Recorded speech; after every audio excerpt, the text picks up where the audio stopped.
"I'm out of here," I declared. "Perfect, and don't even bother coming back," my friend replied.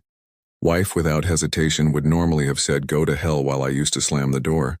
But today I tried to say goodbye in a more civilized way. We've exchanged similar insults during our 14 years of marriage, but this time I have no plans to go back. In a few days, Chaina will understand what I meant in the last 6 months. Wife had turned into a verbal wrecking ball.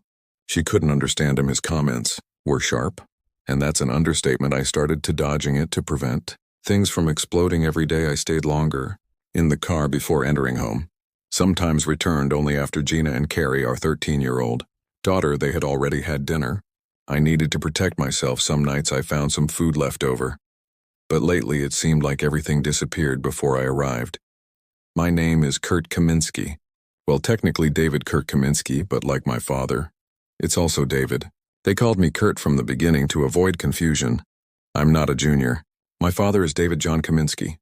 I never understood why they didn't use us for junior. I wouldn't have minded being called Junior or even DJ.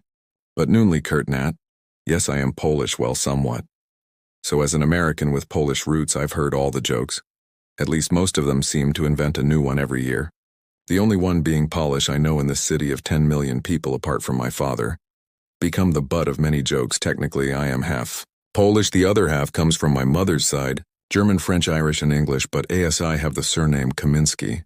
Everyone sees me as Polish now. My future ex-wife is not who I thought she was either.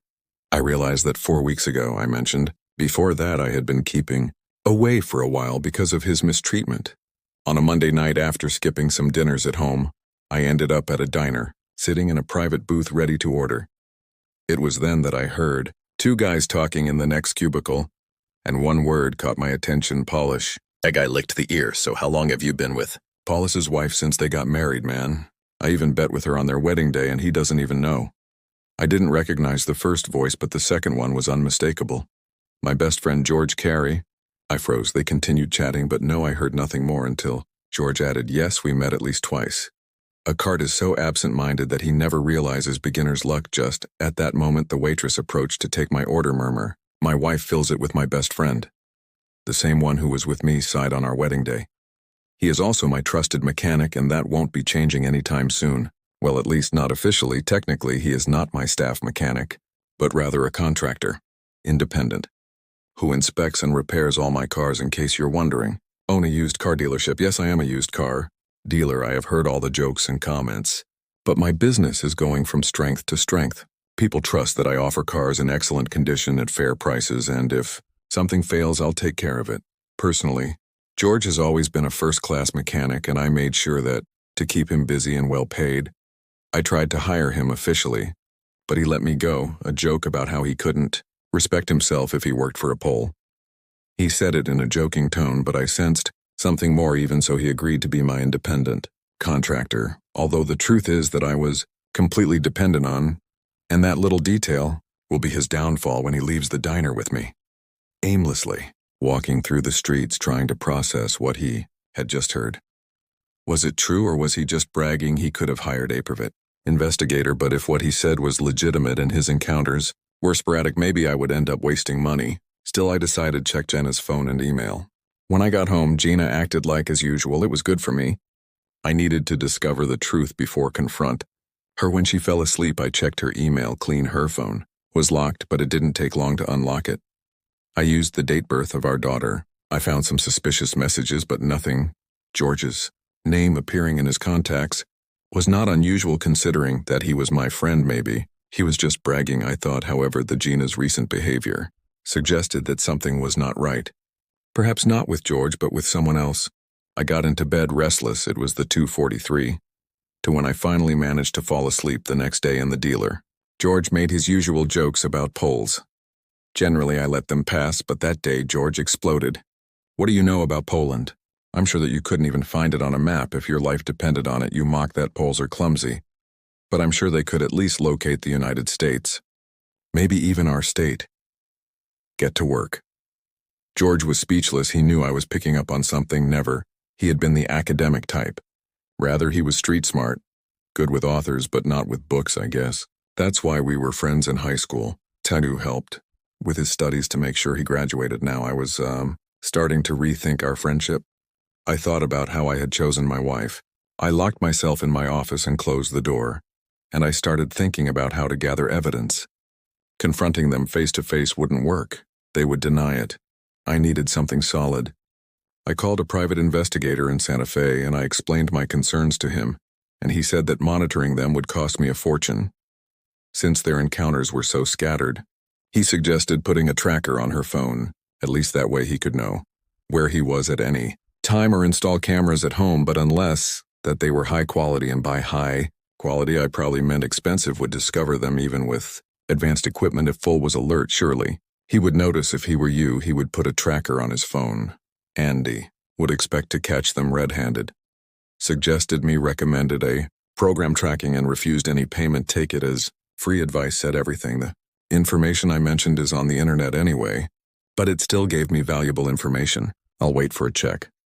I insisted. If you ever pass through Silver City, stop by the dealership Kaminsky. I offered him. I don't usually go there, but if I do, I'll look for you, I replied, and I had the feeling that he meant it. Much of my sales success comes from making people feel important. I learned early on that validation is something that many look for. I opted for tracking software.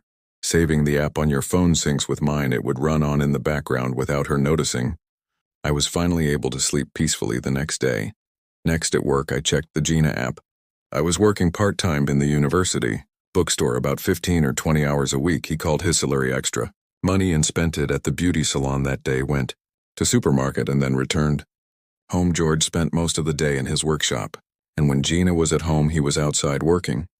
At least that day it seemed like nothing had happened. That night I tried to be nicer to my wife and my daughter, suggesting going out to dinner. Gina seemed receptive, or my daughter, however, like a typical teenager, hesitated, but I insisted on dinner. It went smoothly. I casually brought up the subject of George, and Gina was. She seemed uncomfortable, quickly changing the subject, which fueled my suspicions. I needed to know if what George had said was true. I had to get to the bottom of this somehow. That night I decided not to check his phone. I tried to spy on their calls or messages, but found nothing, or I deleted them quickly, or didn't do any when we got into bed, thanking him full thanks for coming to dinner with us. Thanks to you, Kurt. It was a nice surprise, he replied, looking into my eyes. Perhaps. Have luck tonight, added. It's been a while, and you know we haven't been well lately. After from his nightly routine in the bathroom full, he snuggled up next to me. I felt torn. If she had been unfaithful to me, I really wanted something with her. I decided to let her take it until I had concrete evidence. I wouldn't do anything. Finally, we did have an intimate moment, but it was quite normal. I will not go into details, at least for served. During the week, I continued monitoring his phone without finding nothing out of the ordinary. Saturday night, while I was sleeping, I checked again your phone, but I didn't find any messages or calls either. I was going to convince myself that George was just bragging like he had been doing since our school days. I stirred restlessly in bed. Subconscious wouldn't let me sleep at 2 a.m. I found myself staring at the ceiling without. To be able to fall asleep, I decided to go down for a drink, hoping to relax with a glass of Jack Daniels with Coke in one hand and his phone in the other. I checked again, entered the password, our daughter's birth date, opened the home screen, and suddenly it hit me like a lightning bolt. The key had been in front of me the whole time. Gina's pregnancy had been complicated. We feared losing her several times due to complications. There was a problem with her RH factor that did not match that of Jana, what was causing her body to reject the baby. Gina spent the last 3 weeks of pregnancy in absolute rest to ensure a safe and effective delivery. Carrie was born exactly 9 months after our wedding. We were immensely happy about his good health, but he soon proved to be a demanding baby. Cried nonstop, had trouble sleeping, and had trouble feeding. It was really hard when Carrie turned 2. Gina firmly declared that we would not have another child. Made me sad, but to be honest, the baby had drained a lot of it. Of the joy in our lives, I mentioned that Carrie was born 9 months after our wedding. Calls those children wedding night babies because they usually being conceived that same night or during the honeymoon. An idea began to circulate in my head. If what George said was true, there was a possibility that Gina was already pregnant before our wedding night. Gina took the pill. No. We hadn't waited until marriage to be physically together was an important part of our relationship. The doctor had suggested that the stress of the wedding could have interfered with your hormones, making the pills less effective. Well, if the pills failed that night too, they could have failed that day. I knew what I had to do. There was a 50% chance that he wasn't the father. You know, it is said that Al says God helps him that he gets up early, because George may have gotten up early. But in his case, it seems that the early bird got the birdie. I got up from the couch and headed to the bathroom where I found some cotton swabs. Cotton Carey was sleeping soundly in his room. He had finally gotten a good pace of owner at 4 years old. Before that was a constant struggle, was there, snoring with his mouth open. It was easy to gently pass a cotton swab over him. The inside of the cheek didn't even flinch after sealing it in a bag of plastic. I repeated the process with myself. Even if Curry turned out to be my biological daughter, still had questions about Gina's fidelity. Yes, it wasn't. But I put those thoughts aside to consider them further. On Sunday it was chore day and everyone had their own. I took my time avoiding Jenna and Cry to keep my emotions under control. I was eager to confirm my suspicions, but doubts tormented me. Throughout the day you have something on your mind, Kurt? Asked Jenna. Needed one quick response, so I replied, I'm thinking of buying several cars at the next auction for Supply the Lot. We could be short of money until I make some sales. Just don't overdo it, he advised me. Always referring to the business as ours, even though it was actually mine. I always said set it up as a separate entity to protect my personal finances.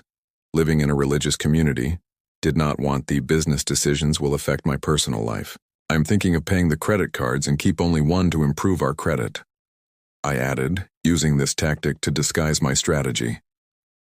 In case she found out something later, do what you better believe it, he replied indifferently. The idea came to my mind, like a flash. It's amazing what your brain can process when you let it. Working this measure would minimize the repercussions if my suspicions were true. So on Monday morning, I got up early and took the samples to the University of Western New Mexico. There I spoke with someone from the science department and directed me to the head of the department, who seemed interested in the opportunity. I gave him some business cards and offered him 10% discount to any worker who participated. In the analysis of the samples, seemed to appreciate it. I've been considering trading my Camry in for a new car. I might stop by the lot to take a look if I don't find anything that catches my eye. We could work together to find something that fits my needs, I commented. Thank you, I will keep that in mind, he replied as he left the university. Felt like he was wearing a smile on his face, but a smile tinged with concern. The test results could mean the end of my marriage. When I mentioned buying new cars to Lena, was just a smokescreen to hide my thoughts. Turbulent, however. The idea began to take hold in my mind. I called Paul, my accountant loan officer, an occasional salesperson, to come to my office, and I told him my plans. Will make this work. Let's make sure. Let's see the results. I still hadn't found any concrete evidence of infidelity after lunch, Paul told me. He showed a spreadsheet and we discussed the next steps for both plans. The next 2 days were eternal, every moment imbued with anxiety for the results of the DNA test. On Wednesday night, the head of the department called me to confirm the result and arrange a visit for and talk about the car. When it arrived, I took it to my office. His expression said it all before he even opened his mouth. The samples are not related, I confirmed and nodded. Although the news hit me hard, even though I had already. Half in advance, he gave me a moment before handing me the envelope with the results. When I looked up, attitude changed then. About that car that you were interested in, I asked him. Well, it may sound cliche, but I just turned 50 and I'm thinking about a sports car. Something like a Mazda Miata, I mentioned. Although I didn't have one in stock, I promised. Look for a well-kept one at the auction the next day. I will call you in the afternoon with any news. Let's make sure. If they need something. I thought, aware that they wouldn't call me. They rarely required my help. She took care of most of the tasks on her own while I was driving through the city. Everything seemed different. I made a call to my lawyer who, although saddened by the news, directed me to a colleague whom he trusted. After hanging up, I booked an appointment for that same afternoon the next day, while I was eating something light in a restaurant, and reflected that I had really wasted the last 15 years old. I couldn't even say that I had a son, the fruit of these times, marriage. Although in some ways I still considered her my daughter, biologically it wasn't what he should do now. He could no longer pretend ignorance. I had suspected before, but now there was no going back. One thing I was sure of, George would face The consequences no matter that he had been my best friend for years with friends like him. I would rather have enemies. Gina would also have to assume her part.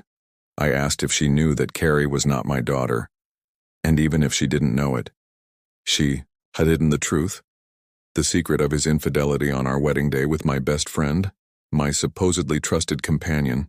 There was no reason to doubt anymore. From what I had heard, I continued to see him at least twice a month. Rage began to boil inside me, and before I could lose control, I knew I needed to be alone away from everyone. I had to call Gina to let her know that I wouldn't be coming home. That night I couldn't risk going.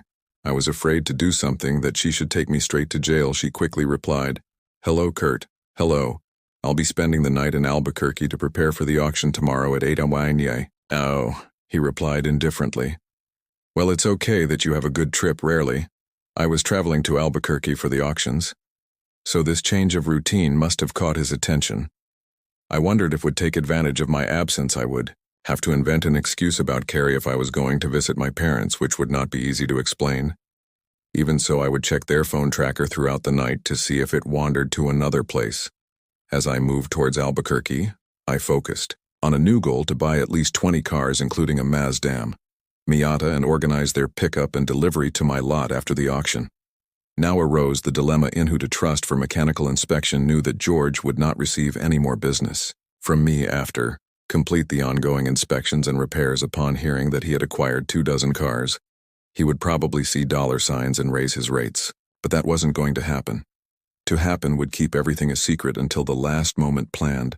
Consult a local dealer at the auction to identify someone reliable and experienced who inspect vehicles before shipping arrived in Albuquerque. Around 9 a.m. and checked into a Best Western hotel. Even though I owned it, of a business could not justify spending company money on an expensive hotel. The room was simple but comfortable, as was the bed, and that was all there was to it. I am a simple person with simple needs. When entering the room, I immediately checked Yena's phone tracker. I discovered who was still at home, or at least his phone was that night. The dream eluded me. I couldn't stop thinking about his actions and motivations. How could I justify your adventure, especially on our wedding day, and continue it for who knows how long? I began to re-evaluate our marriage. Never. It had been perfect, but I believed in the exclusive love we shared now. Realized that it had been a mistake from the beginning in the first few years. After the wedding, things weren't easy. Naturally, we didn't expect a baby. Immediately, our original plan was to wait 3 or 4 years before forming a family. We had agreed to have 3 children before getting married, but the arrival Curry's plans were altered, knowing that my best friend had caused that interruption made all the sacrifices and struggles seem useless. 4 years of effort seemed wasted. Although we had had good times, now they were eclipsed.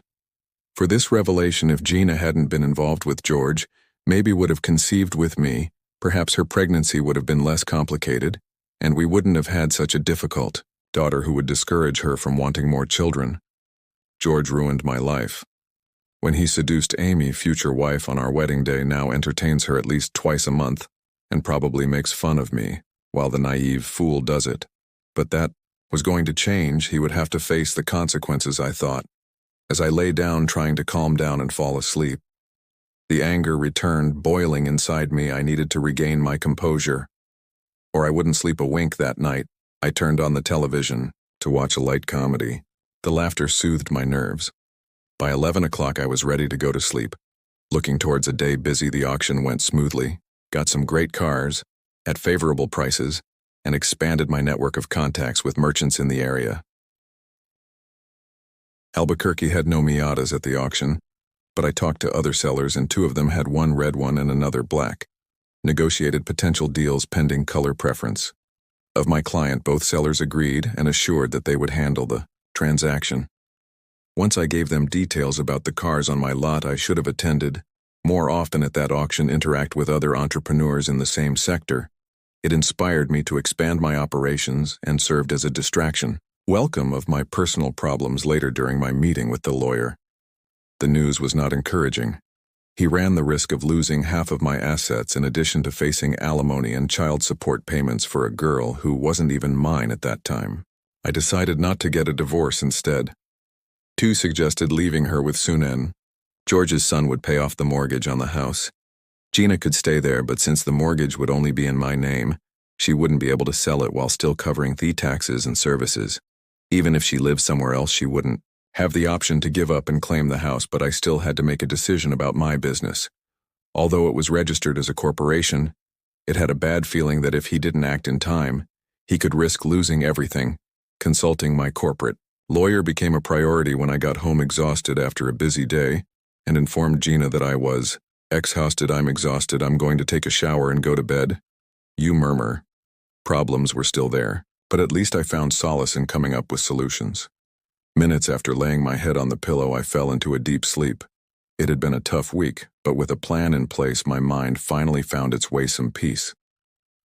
The next day, I got up early and, revitalized, I left home before Jenna and Cry woke up in the office, surrounded by spreadsheets and balance. I started to move the necessary pieces. I explained to Paul about the purchase of the 23 cars, and I asked Anna not to assign more work to George. I insisted that I was discreet. She looked at me somewhat strangely. "You are the boss," she said with a half smile. "Thanks, Anna. You don't know how much I value you at 9 o'clock. I called. My lawyer needed to know how to protect my business. Your company is under judgment," he explained. "But if your wife decides to sue, she could force you to sell it. To keep half the value, it would be best to sell it before I can't." Sell it. This business is my life. Let me analyze it, and I will give you an answer before the weekends. This news hit me hard. I had invested years of. I work as if I had raised a child, I thought bitterly. Unlike Curry, anger boiled inside me again. But as an experienced businessman, I knew how to separate the emotions of work. I focused on what was ahead. First, I called Dog, who was still looking for a Miata dog. "I'm Kurt Kaminsky. I have 2 Miatas that you might be interested in, one red and one black. You are still looking?" "Yes, if the price is good." "Which one do you prefer?" I asked him. "Send me photos and we'll see." I explained that both were excellent options. The red one was eye-catching, but black was more elegant. Finally, Dog opted for red. We closed the appointment to negotiate on Monday, or Tuesday, immediately after I called the distributor of Therad Miata to negotiate a trade. He was interested in a BMW that I had been in my lot for months. We both knew that I would have more opportunities in a city as big as a ship. Meanwhile, George appeared at the office to check out some pending cars. "Hey Kurt, when are those new cars coming? I want to organize myself with the repairs. The batch will arrive between the end of next week or the beginning of the next." I answered him, struggling to stay calm. When he left, I left. Escape a wry laugh. I knew that soon I would stop seeing him forever. Weekend, I kept myself away from Jena, busy with gardening tasks and running errands. I didn't even bother checking his phone tracker anymore. He felt pure contempt for her. Raising another man's child was a burden he was no longer willing to carry. Monday, I went to the dealership in Albuquerque and closed the deal. BMW in exchange for the red Miata. Lunch with the dealer was more enjoyable than as expected. We talked about the industry and shared our return experiences. Driving the Miata with the wind blowing, I felt a strange freedom. I decided to give myself another treat and look for a black car too. I didn't need any more. That a 2-seater sports car. When I got home, I parked the red Miata in the driveway. Jen saw it through the window and called, "Carrie, they both went out to look for you." "Need a car like that," said Gina with a tone condescending. "We need something with more room to carry. I brought it from Albuquerque for a client. I thought that you might want to go for a ride," I offered. "No, honey. I don't like cars," he said with a sneer. "Do you want to go for a walk?" I asked, addressing my daughter. "No, Dad. I already knew. They bother me a lot at school because of my last name. I don't want them to see me with a Polish used car salesman." Words hurt me more than I expected. Gina didn't say anything, not even I corrected her. I looked at both of them and felt like I didn't have a real family. I'm going to give another one. Back return. Later, I said, walking away, frustrated. I drove through the streets of Silver City trying to calm me down. When I returned home that night, I went up straight to take a shower and Gina came into the room shortly after and turned on the light. "You dazzle to stay there sulking because we didn't choose a sports car," he said sarcastically. "You are not only Polish, you are childish." His words made me. They were disconcerted. It wasn't just a casual comment. Something had changed in her, something which led me to think that George had left his mark in more ways than one. That I imagined, however, she was not even my daughter. Despite having maintained had to accept that fact, it seems that you and your daughter would prefer to without a pole in the house. So they could just leave. I blurted out heatedly. Her attitude only fueled my fury even more. She would regret it, having treated me that way from that moment on. The atmosphere in the house, Kaminsky, became cold and silent. The next day I contacted Doc, who came to inspect the El Miata. Loved it after discussing the numbers, was pleasantly surprised by the excellent offer he received, 1,000 less than the market value according to Kelly Blue Book. While finishing the paperwork, mentioned, "My best friend is in charge of the purchases at the university, and we rotate. Approximately 16 cars every 2 years. It's not a lot, but you could talk. I am always happy to do business with him, and I will make sure that he gets a good deal," I replied. "I'll have Jim call you before the end of the week." "Thank you," I told him. "That's how I expanded my business, by treating people well and showing gratitude for your referrals." On Wednesday, my lawyer called me. "Hello, Kurt. I think I have a solution for your possible problem. You can stop by this afternoon to discuss it." Of course, I'm anxious to start. The tension at home had become unbearable. That same afternoon at the meeting, I heard the plan, and I liked it. It would take about 2 weeks to run, but if it worked, it would be worth it. During those 2 weeks, I began to gradually move personal belongings and tools from my house to an apartment. Meanwhile, George was waiting for the arrival of the 2 batches of cars to work on them, but I was still behind last weekend. I did some gardening and clearing out drawers when Gina and Curry weren't home. Gina did the laundry during the week, so she didn't notice that my closet was practically empty. This brings us back to that Monday night when I told Gina I'm leaving once again. He started showing rudeness and disrespect by attacking me for being Polish-induced car salesman in the past. Would have gone to a motel for a night or two, depending on my level of anger. The next morning on Tuesday, I arrived early to the parking lot and gathered my employees in the conference room. It was our regular weekly meeting, so that nothing seemed out of the ordinary. I began, "Good morning. As cars know that I bought a couple of weeks ago arrived yesterday afternoon, have already been inspected and prepared and are ready for sale. We will no longer use George's services. If he asks, just tell him we're going in another direction. You guys have been fantastic. You're like a family to me, so it's hard to talk about what's next." Pause to wipe. I shed a tear and continued, "I sold the business." Surprised, they looked at me, but let's make sure, and I would get a raise corresponding. Despite their astonishment, began to congratulate Anna, recognizing her hard work and that she was worthy of the position. To Anna, "Please, come talk to me. After the meeting, there are some things we need to discuss." I told him I will continue to be involved in, but only as an advisor. And occasionally I will make some sales. No, I want to interfere in their sales. Let's make sure of them. I see the cars have arrived. I'll start working on them. He said, "No need. They have already been prepared for sale," I replied firmly, containing my anger. "I would save that for another day, but I always check the cars." George protested. "I've sold the business and the new one. Owner wants to take another direction," I informed. Him trying to be brief sometimes, less it's more. "I can't believe you sold the business," he exclaimed, doing so, say as if it were him. "And now you can collect your check for the work. The last 2 weeks weren't much. Anna barely used your services," I told. Her bluntly had been hoping to work on those cars but was left without. Luckily, I didn't feel any sympathy. I just wanted to be able to tell him what I thought about him when I spoke to Anna and asked him to keep our conversation going. "In secret, of course, Kurt. I will never reveal anything you don't want me to," he assured me. "This is the plan I have created. Companies registered. In Nevada, a purchase the parking and the other buys the company. I am the owner of all the shares in me in both cases. I will eventually divorce Jana and make sure she doesn't get the business." "Why did you ask?" "I've moved to Jana. You don't know yet. But I'm not going back. She had an affair with George. In fact, Carrie is not my daughter. I suspect she is my daughter. George's, I'm not sure if Gina knows. Let alone George will soon. They will discover that I will not get divorced immediately, but I will continue to pay the utilities and taxes on our house so that he cannot claim abandonment and keep everything. If he requests the divorce, I don't want him to take over the business. That's why I agreed to let the company go. Sold twice. When they find out, the profits will have already been spent. By the time the divorce is finalized, I'll barely earn anything from consulting. And a few commissions, Anna.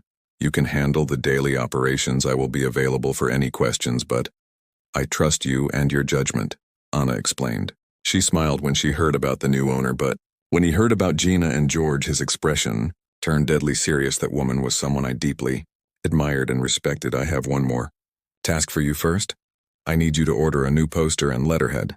We will change the name of the business, A Helpless Car. This will reinforce the idea for George and Gina of that the company is under new management. I explained to him. Spell it for me so I could write it right. She looked at me bewildered one day. I will explain to you the choice of name. For now, it is enough to know that it tells the whole story. I added, although she was still confused. But she trusted me enough to comply with the request. I said goodbye to everyone and left, got in my Audi and drove towards Albuquerque.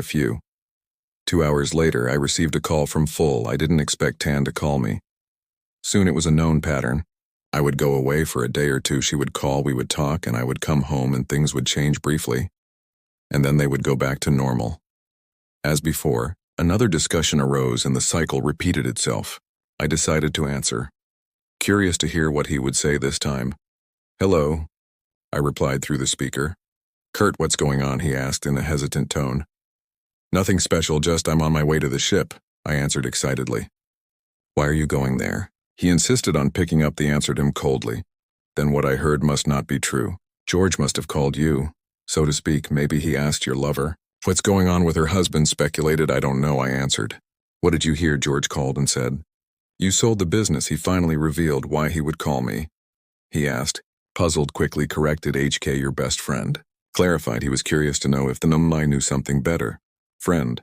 What a joke. I was a joke too. Him, the naive Pole who didn't. He had no idea what was going on with his own wife behind his back. So I saw my family was ashamed that I was a used car salesman. Yes, I did sell the business. Now they won't have to carry that stigma anymore. We should have talked about it before. He was worried. He was probably thinking about our livelihood. This is my business. I had it before we got married and I can sell it whenever I want. I just hope the new owner treats my old ones well. Employees, did you get a good price for the sale? She asked clearly. Worried. I didn't care about his standard of living. I just knew he needed a change. I'll look for a job after taking some time to rest and mortgage, he asked, panicking. I use the money to pay for the house. You only have to worry about utilities and taxes now and food. Gasoline, the insurance company asked almost hysterically. I guess I forgot those things. Do you think you could work more hours? I suggested. When you plan to come home? He asked urgently. This was the moment of truth. I'm not going back, I replied calmly. Do you remember what you said when I left that night? Don't worry, I'll find a way to pay the bills so they don't cut off your electricity. You can't do this to me, Kurt. You have, Kiv pleaded with desperation evident in his voice. No, I don't want to do it, I replied unfazed.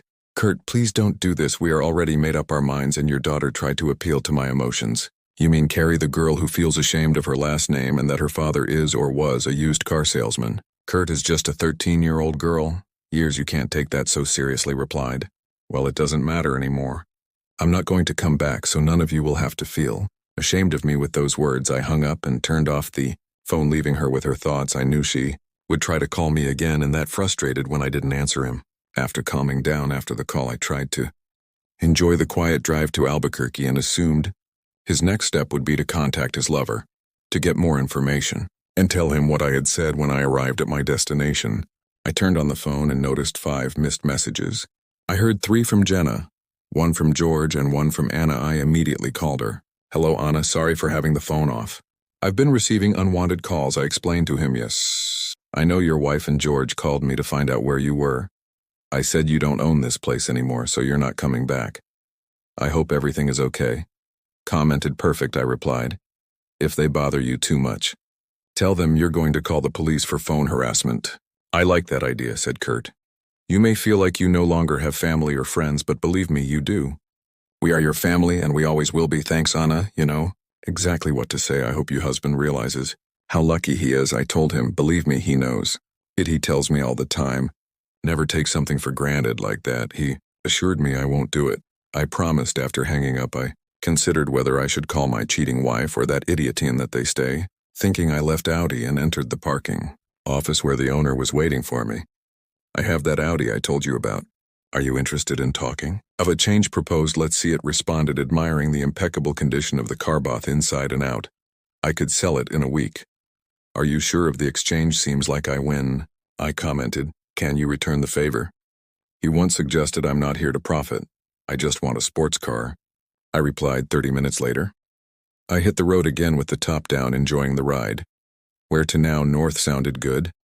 So I headed for Santa Fe over the next 2 weeks. I traveled through northern New Mexico, Arizona, Utah, and Colorado. I stayed close in case Anna needed me. I called her Eta a few times, and when everything seemed to be in order, I headed west. Of course, they kept calling, first with annoyance, then with apologies, and finally with hints of I heard resentment, but ignored it when they informed me about the cancellation of my credit card. I laughed. George even called, accusing me of being a villain for leaving Gina, and laughed even more. My lawyer sent me a message that Gina had threatened with taking legal action if he didn't return. I called him immediately. Hello, Kurt speaks. Your wife threatened me. She informed me, yes, but if you continue paying the home, don't worry, it will be difficult. For him to show abandonment, I reassured him I have something better. I added, I have a recording where I declare my departure, and she insists that I not return. Is gold pure? Send it to me. He asked if he tries something. I will show it to his lawyer and they will solve it. Thank you. Next week I will call you to see how everything is going. I went through the Southwest. The Miata wasn't the most comfortable car, but it was a pleasure to drive. Was eye-catching, and even received a few glances and winks from bored middle-aged women. But no, I was looking for that after all. Technically, I was still married. I drove to Renothon, to Lake Tahoe, the Napa Valley coast, and zigzag along Highway 1 to San Diego, Death Valley, Las Vegas, and Phoenix. Leisurely chatted with the people in the parking. Some looked at me with envy, thinking how lucky I looked, a man of 30-something, who could just go out for a drive on the open road. After about 3 months and 8,000 miles, I decided to return to Silver City upon arrival. Helpless Otto greeted me warmly by the entire team, including some faces new. Everyone expressed joy at my return. I walked into the office that used to be. Now Anna looked up, and when she saw me, her smile widened. He even got up from his chair, walked around the desk, and gave me a big hug. After chatting for a while, I asked, do you think I can invite everyone to dinner and drinks? Something in Wranglers. You could close the store at 5. It was already 3 p.m. Of course, I will take care of everything. The whole team will be there, he assured after saying goodbye and announcing the plan. I left everyone in a good mood. Then I went through my lawyer's office. During my travels, I was informed that Gina had tried to claim abandonment to stay with my assets, but he managed to thwart his attempt. We discussed the next steps to follow at 5. I met with the team at the Wranglers restaurant and enjoyed dinner. Fantastic. And it was great catching up with everyone. As the night progressed, they started to leave until it was just Anna and me left. She looked at me and said, Kurt, you may feel like you are lost and powerless, but you are wrong. You just trusted the people you loved. I stared at her. You found out? Yes, answered. It took me a while, but what you said about the new name and the whole story stayed in my mind until I understood it. You may be Polish, but those jokes never really defined you. They were insulting your heritage and who you are. Thanks, Anna. You are the main reason why I came back. I needed to see how you handled my responsibilities. I'm glad to say no. You filled my shoes. You forged your own path. I expressed gratitude. I had an exceptional mentor, I replied. We hugged, and then she left with her husband, who seemed genuinely happy. I returned to the apartment, which did not. I had visited in 3 months. The air was stale, so I opened the windows to ventilate. I allowed the night breeze to cool the rooms. I poured a beer and sat on the terrace overlooking the pool. There were several people swimming and a family. I enjoyed being close. My mind wandered towards me, full and towards me. We once shared great aspirations and dreams when we got married. Now it seemed that all that had disappeared. As I looked at the wall clock, I noticed it was around 8:30. Then I realized it was time for a showdown. I got up and went up to the Miata and drove towards my technically still being before Dean, and my name Alec, in a scent upon of disappointment. Something the neglected garden had not been maintained. The porch light was on, which indicated Queen was probably home. I walked up to the door and knocked. After a moment, Carrie opened his eyes, and they widened when he saw me. Hello, Dad. CIE, is your mother home? She stuttered before shouting, "Mom from the kitchen." I heard Gina's tense, high-pitched voice. "What's up?" Carrie kept looking at me, stared, and shouted louder. Dad full appeared from the corner, saw me, and let go a screech. "Where do you think you're going?" I chose to respond calmly to her cry of "Trip," I said with neutral tone. Just at that moment, George came. "Out of the bedroom in underwear, go," I commented. "We're all here, Mom, Dad, and daughter. What the hell?" "You're talking," Jenna replied sharply. "I suppose George has taken up. My place belongs to me after all," I added. Gina looked puzzled, while Carrie's face showed a growing anger. "In fact, young girl, it seems you are misinformed," I chimed in, knowing that she was upset at being corrected. George never worked for me by choice, so I couldn't have fired him. As far as bills, all the services and insurance of the car are covered. Gina interrupted me. "And what about the food and the gas for the car? You had a job, you lost it. I used to use those when I wasn't there. You think you can just go back and take everything back? I won't wait until you and your partner find another place to live." It was obvious that I lived together in my house, and Carrie seemed satisfied with it. "I'm not going to leave my home," replied Jenna, challenging correction. "This is my house. It was mine before we got married, and only my name is on the deed I said you left. So now he's mine." Jenna insisted that's not how the law works. As I continue paying utilities and taxes, I'm still the one legal owner. "Even though I've been away for a while, it's still mine, don't you? Don't worry. I'll give you until the end of next month to find a new place. Just make sure you take your daughter with you." "What do you mean, your daughter is our daughter?" protested Gina. "No, you could have said it more clearly." I laughed bitterly. Gina looked confused. Turning to Carrie, I revealed to him, "Carrie, I know you don't like being called Polish. So here's some news for you. Your real father isn't me. It's George." The silence enveloped the room after a moment. Jana whispered, "Yes, Jana. It seems that your carelessness on our wedding day resulted in a child, but not mine. However, it is good news. For you, Carrie, now you can adopt your real father's surname and become a Carrie. I wonder if Mom chose that name in honor of her lover." I mused out loud. Jenna and George looked at each other, and the color drained from their faces. "Faces and you. George, don't want to assume your role as a good father. What bad luck it is. Time for you to take charge. But look on the bright side, only 4 years left." "College," I commented sarcastically. Jenna and George almost responded to the in unison. "I don't believe in that." With a quick movement, I handed them the DNA report. "Look for yourselves."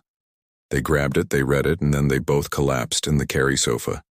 "Let the lovebirds know that next week your mom will receive the divorce papers along with an eviction order," I told him before giving me the return, and leave the during all the time that I was absent, I could not leave wondering if this adventure had only happened at the end, or if it had been constant backdrop throughout our marriage. Jen chose me once really, or just was a piece in his game, I felt. Completely. Powerless, deluded, and incredibly vulnerable. George had mocked me to my back and even told me jokes about Poles to my face back in the apartment. I drowned in my thoughts and in beer in the morning.